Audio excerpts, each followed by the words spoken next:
तो माँ यशोदा उस दूध को उतारी और इधर कृष्ण को क्रोध आ गया।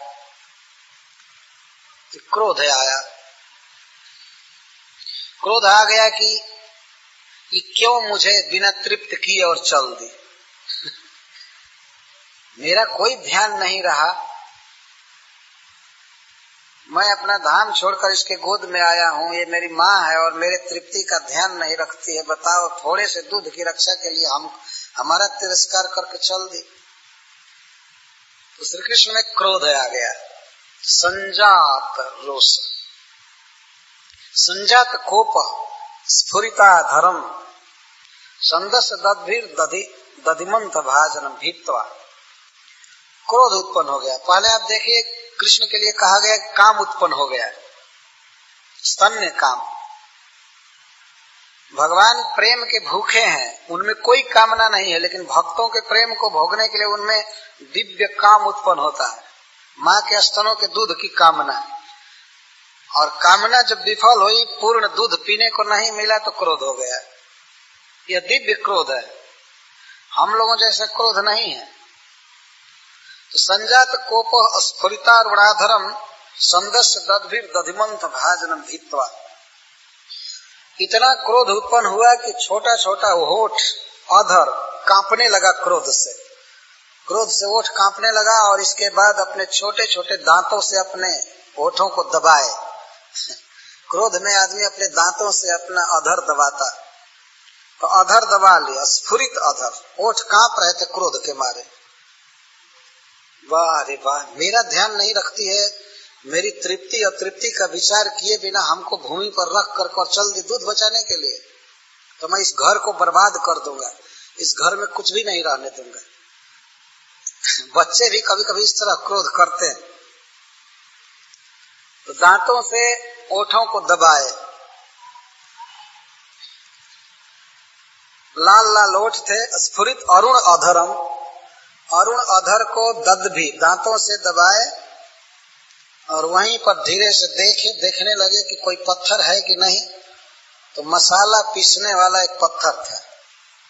देख, माँ उधर गई है, बहुत जल्दी में वो उठाए और बारीकी से नीचे मार दिए उसमें, कि आवाज न आने पावे, माँ न सुने।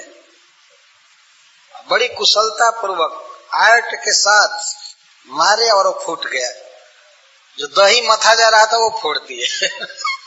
जो दही इनके लिए मथा जा रहा था, कृष्ण के लिए मथा जा रहा, ये फोड़ दिए भीतवा। और झूठ मूठ के मिथ्या आंसू आंख में भर करके और गए और बासी माखन खाने लगे दूसरे जगह। इनके कहने का आशय था कि तुम मुझ पर ध्यान नहीं दे रही हो, मुझे नहीं पिला रही हो दूध, तो मैं घर के सामान को बर्बाद कर दूंगा और बासी भोजन करूंगा, बीमार पड़ूंगा, तब तुम मथुरा अस्पताल में हॉस्पिटल में ले जाओगी, तुम्हारा धन लगेगा, तब तुमको पता लगेगा।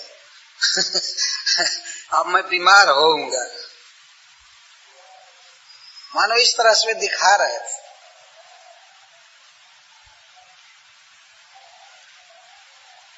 दूसरे घर में जाकर के हयंगमम मतलब माखन खाने लगे।